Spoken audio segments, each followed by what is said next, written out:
전국적으로 마스크 대란이 벌어지고 있는 가운데 임실군과 부안군이 전 국민에게 마스크를 직접 공급하겠다고 밝혀 큰 호응을 얻고 있습니다.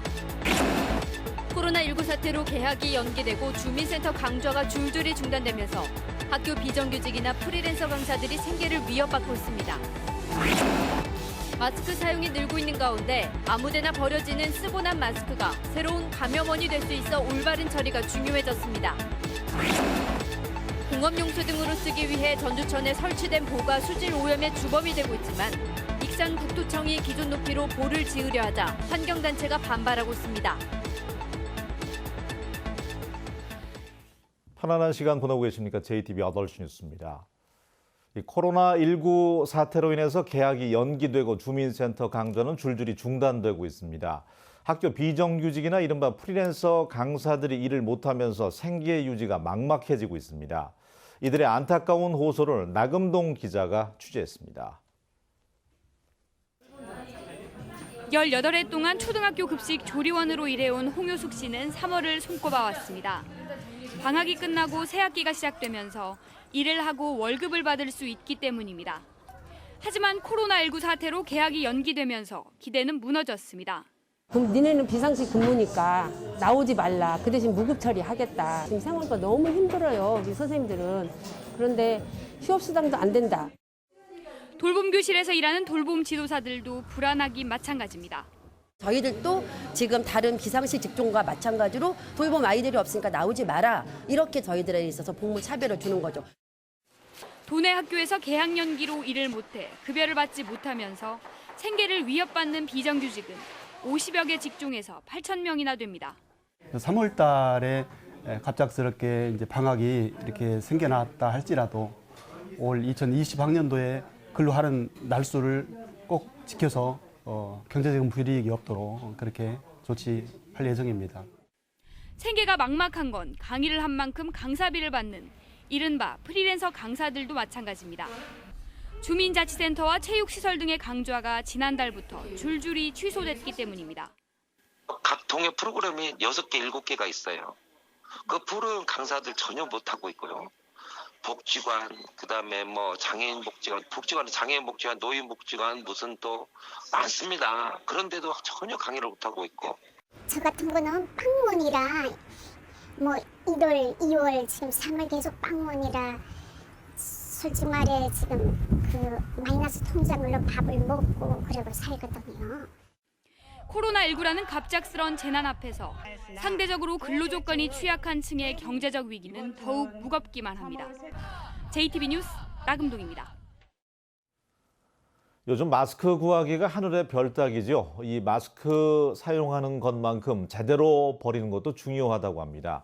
오염된 마스크가 또 다른 감염 요인이 될 수 있기 때문입니다. 주혜인 기자입니다. 도로 한쪽에 쓰레기가 쌓여 있습니다. 군데군데 눈에 띄는 하얀색. 가까이 가서 살펴봤습니다. 마스크입니다. 마스크를 많이 가지고 저기 착용하고 다니니까 길가에 있어요. 쓸다 보면. 아파트 재활용품 분리수거장. 수거함에는 사용한 모양 그대로 펼쳐서 버린 마스크가 들어 있습니다. 방금 전 이곳 앞에서 주운 마스크입니다. 보시다시피 이렇게 아무렇게나 버리거나 쓰레기 봉투 안에 버려도 제대로 버리지 않는 경우가 많습니다. 길가의 쓰레기 봉투에도 마스크가 무방비 상태로 버려져 있습니다. 거리마다 마스크 쓴 사람들 뿐이지만 어떻게 버리는지 아는 사람은 많지 않습니다. 마스크에 대해서 교육을 따로 안 받았으니까 누가 뭐 교육을 시킨 사람이 있어, 누가 뭐 이야기해 준 사람이 있어, 모르잖아. 전문가들은 사용한 마스크는 손이 겉면에 닿지 않도록 접어서 소독제를 뿌리거나 안전하게 밀폐해 쓰레기통에 버려야 한다고 조언합니다. 오염된 마스크로 감염병이 확산할 수 있기 때문입니다. 마스크 겉면은 세균 바이러스가 오염될 수도 있고 본인이 뭐 환자라면 마스크 안쪽 면도 오염되어 있는 것이기 때문에 안전하게 밀폐해서 쓰레기통에 버리는 것이 중요합니다. 마스크를 제대로 버리는 것도 코로나19 확산을 막을 수 있는 방법 가운데 하나입니다. JTBC 뉴스 주혜인입니다. 정부가 약국 등을 통해 공적 마스크 배부를 늘리고 있지만 여전히 마스크 사기가 쉽지 않습니다. 이런 가운데 일부 자치단체는 주민들에게 직접 마스크를 나눠줘 호응을 얻고 있습니다. 김철 기자입니다. 임실군이 마스크를 사려고 매번 긴 줄을 서는 불편을 없애기 위해 2만 8천여 명의 국민들에게 무료로 마스크를 배부합니다.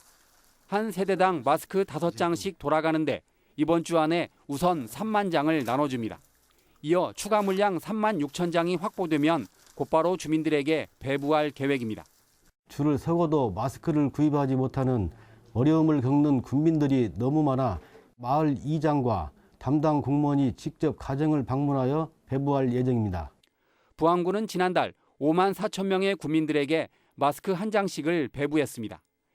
이어 저소득층에게 1인당 10장씩 나눠준 데 이어 이달 안에 추가로 배부할 계획입니다.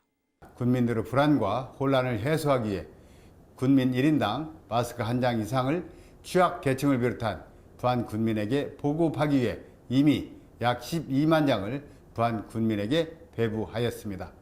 부산광역시 기장군은 더 적극적이어서 전국적으로 찬사를 받고 있습니다. 인구 16만 명의 기장군은 예비비 34억 원을 들여 170만 장의 마스크를 확보한 뒤 가구당 15장씩 나눠줬습니다. 한 달 전부터 마스크 대란을 예측하고 미리 업체와 계약을 맺은 덕분입니다. 군청 직원들이 마스크 제작 공장을 직접 찾아가서 공장 관계자를 설득하여 우리 기장군에 우선 공급하도록 그래서 계약을 체결해서 이렇게 가능한 겁니다. 오늘도 많은 시민들은 마스크를 사기 위해 우체국 앞에 긴 줄을 서거나 약국을 돌아다니고 있습니다. 이 때문에 주민을 배려한 부산 기장군과 임실군, 부안군의 행정이 좋은 평가를 받고 있습니다. JTB 뉴스 김철우입니다. 코로나19에 대응하기 위한 코로나 3법이 국회를 통과함에 따라 오늘부터 자치단체도 확진자 동선 공개를 요구할 수 있습니다. 전라북도는 이전까지 질병관리본부만 확진자의 동선 공개 요청이 가능했지만 오늘부터는 자치단체도 경찰에 확진자의 동선 공개를 요구할 수 있어 빠른 자료 공개가 기대된다고 밝혔습니다.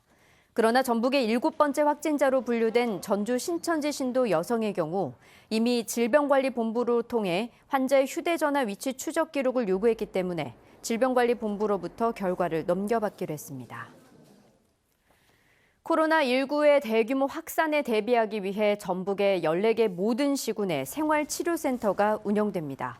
생활치료센터는 경증 또는 무증상 확진자를 별도 공간에서 격리치료하는 시설입니다. 전라북도는 시군의 청소년 수련원처럼 환자 집단 수용이 가능하고 의료인에게 공간을 제공할 수 있는 곳을 시군별로 한 곳 이상씩 선정해 생활치료센터로 운영할 계획입니다.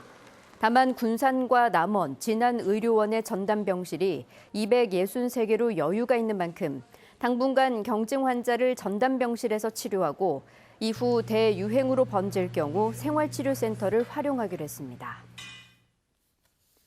코로나19 사태와 관련해 총선 예비 후보들이 잇따라 긴급 생계 지원을 제안하고 있습니다. 전주병의 민주당 김성주 예비 후보는 어려운 소상공인, 취약계층에게 세금 감면과 대출 지원만으로는 도움이 되지 않는다면서 해외 사례처럼 긴급 생활비를 지급하자고 정부 여당에 제안했습니다. 전주을의 민생당 조형철 예비 후보도 건국 이래 최대 재난 비상사태를 맞고 있다며 저소득층에게 재난기본소득 50만 원을 지급할 것을 주문했습니다. 이와 함께 전주을 최영재 예비 후보도 정부의 소비 진작 대책은 당장 먹고 살기가 바쁜 사람에게는 먼 나라 얘기일 뿐이라며 재난 기본소득제 실시를 촉구했습니다.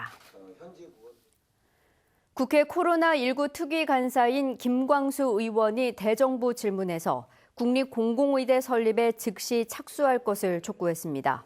김광수 의원은 코로나 3법과 통과됐어야 할 공공의대 법안이 거대 양당의 정치 싸움으로 무산됐다며 정부가 결심만 하면 대통령령을 개정해 당장 추진할 수 있다고 주장했습니다. 김 의원은 또 전북대 인수공통전염병연구소도 국책기관으로 지정해서 제 역할을 할 수 있도록 해야 한다고 강조했습니다. 유은혜 사회부총리 겸 교육부 장관은 공공의대의 절박함을 공감하고 있다면서 김 의원의 방안을 검토하고 인수공통전염병연구소는 과기정통부 등과 지원 방안을 모색하겠다고 답변했습니다. 전주를 관통하는 전주천에는 군데군데 물을 가두기 위한 보가 있습니다. 가둔 물을 공업용수나 농업용수로 사용하기 위한 시설입니다. 최근 낡은 보를 새로 만들기 위한 사업이 진행되고 있는데요. 환경단체에서 보의 높이를 지금보다 낮춰야 한다고 주장하고 나섰습니다.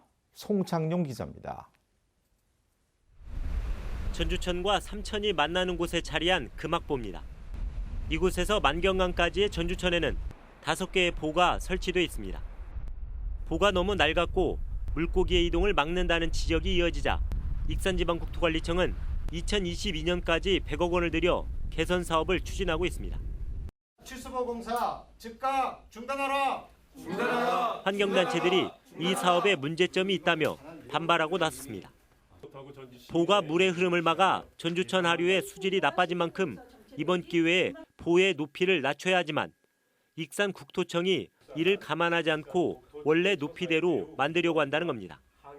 환경단체는 1.1m에서 2.2m인 5개 보의 높이를 0.3m에서 1.6m까지 낮출 수 있다는 2015년 전주시의 조사 결과를 근거로 제시했습니다. 만약 이렇게 공사가 강행이 된다라고 한다면 물은 정체될 수밖에 없고 또 물고기가 떼죽음 당하는 그런 생태 파괴가 일어날 것은 자명한 것으로 이렇게 생각이 됩니다. 또 공업용수와 농업용수 사용량을 감안하면 5개 보 가운데 일부를 철거할 수 있다고 주장했습니다. 전주천의 제자연화의 완성을 위해서라도 국가청 구간의 보들은 쓸모없는 보는 털어내고 현재 물을 대야 되는 보는 낮추자. 하지만 익산국토청은 보를 관리하는 주체인 농어초공사와 협의해 보 높이 등 사업 내용을 정했다며 사업 변경에 부정적인 입장을 밝혀 앞으로 갈등이 이어질 전망입니다. JTB 뉴스 홍청룡입니다. 민노총 전북본부 등 31개 시민사회단체로 구성된 전북민중행동은 올해부터 시행된 택시 전액관리제에 대해서 전주시가 철저히 지도 감독하라고 촉구했습니다. 이들은 택시 전액관리제가 일부 회사에서 변칙적인 산업금제 방식으로 바뀌면서 몇몇 기사들이 하루 평균 7시간을 일하고도 월급을 69만 원밖에 받지 못하는 일들이 생겼다며 이같이 주장했습니다. 전주법원이 코로나19 확산을 막기 위해서 오는 20일까지 휴정을 2주 동안 더 연장한다고 밝혔습니다. 이에 따라 구속과 가처분, 집행정지 등 긴급 사안을 제외한 나머지 사건의 재판 기일은 연기되거나 변경될 예정입니다. 군산시가 35억 원을 투입해 축산단지의 고질적인 낙취 문제를 해결하기로 했습니다. 그러나 막대한 예산 투입에도 효과는 제한적이라는 지적이 나오고 있습니다. 김진형 기자입니다. 1995년에 조성된 군산의 한 축산단지입니다. 12개 축산 농가가 입주해 있습니다. 대규모 단지이지만 마을이 가까이 있다 보니 악취 민원이 끊이지 않고 있습니다.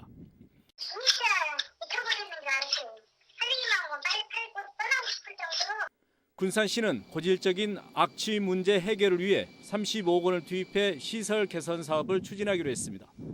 미생물을 사용해 축산 분뇨를 분해하는 시설과 개방형 축사에서 나오는 악취를 막는 바이오 커튼, 퇴비사 밀폐 등이 진행될 예정입니다.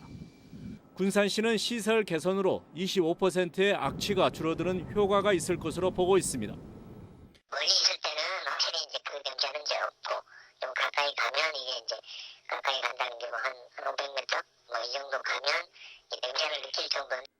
그러나 인근 마을 주민들은 이 정도 수준으로는 악취 저감 효과를 피부로 느끼기 어렵다는 입장입니다. 오래된 낡은 축사를 밀폐형 축사로 바꾸는 등 근본적인 대책이 필요하다는 지적입니다. 이전을 부득이하게 하지 못할 경우에는 근본적인 시설 개선, 물창 본사로 가고 물창 본사를 함과 동시에 농경기의 의지. 군산시가 축산단지의 악취 문제를 해결하기 위해 팔을 걷어붙이고 나섰지만 기대보다는 우려가 커지고 있습니다. JTB 뉴스 김진영입니다. 올해부터 가벼운 학교 폭력은 상호 합의 시 학교장 자체 해결이 가능해집니다. 전북교육청은 학교폭력과 관련해 학교마다 설치된 위원회가 폐지되고 교육지원청 심의위원회가 기능을 대신하면서 가해자와 피해자가 합의한 경미한 학교폭력은 학교장이 자체적으로 처리할 수 있다고 밝혔습니다. 다만 학교장 자체 해결 여부는 학부모가 3분의 1 이상 참여하는 기구에서 논의해 결정하도록 했습니다. 전라북도 인재육성재단이 선발하는 올해 초중학생들의 글로벌 해외 연수가 여름학기를 폐지하고 겨울학기 선발 학생을 확대합니다. 이는 코로나19로 한국인의 입국을 금지하는 국가가 늘었고 연수생의 건강이 우려되기 때문입니다. 올해 12월부터 내년 2월까지 실시될 겨울학기는 기존보다 늘어난 450여 명을 선발할 예정입니다. 인재육성재단은 또 연수생 선발을 위한 토셀 특별시험도 하반기로 다시 연기했습니다. 정의당의 오영수 전북도당 정책위원장이 전주을 선거구 출마를 선언했습니다. 오영수 예비후보는 국회를 개혁경쟁과 민생경쟁의 장으로 만들어야 하고 이는 정의당이 가장 잘할 수 있다며 민주주의와 진보적 변화에 적극적인 전주 시민들이 국회 개혁의 문을 활짝 열어달라고 말했습니다. 오 예비후보는 또 재생에너지와 전기차 산업을 확대해서 전라북도를 그린 뉴딜의 랜드마크로 만들고 전주의 대중교통인 버스부터 전면적으로 수소차로 바꿔 이 분야의 선도도시로 만들겠다고 밝혔습니다. 김제경찰서는 친구와 말다툼을 벌이다 둔기로 때려 숨지게 한 혐의로 65살 A씨에 대해 구속영장을 신청할 예정입니다. A씨는 지난 2일 밤 김제시 금산면 한 주택에서 초등학교 동창인 62살 B씨와 술을 마시다가 자신을 험담하고 다닌다는 이유로 둔기로 폭행해 숨지게 한 혐의입니다. 오늘 밤까지 서해안과 동부 내륙 지역엔 1cm 안팎의 눈이 내리겠습니다. 내일 아침 최저기온은 장수 영하 5도, 임실 영하 4도, 전주 영하 2도 등으로 전북 전역에 영하권 추위가 찾아오겠습니다. 낮 최고 기온은 6도에서 9도에 머물겠습니다. 군산, 김제, 부안, 고창 등 4개 시군에 강풍주의보가 내려지는 등 바람이 강하게 불어 체감온도는 더 떨어지겠습니다.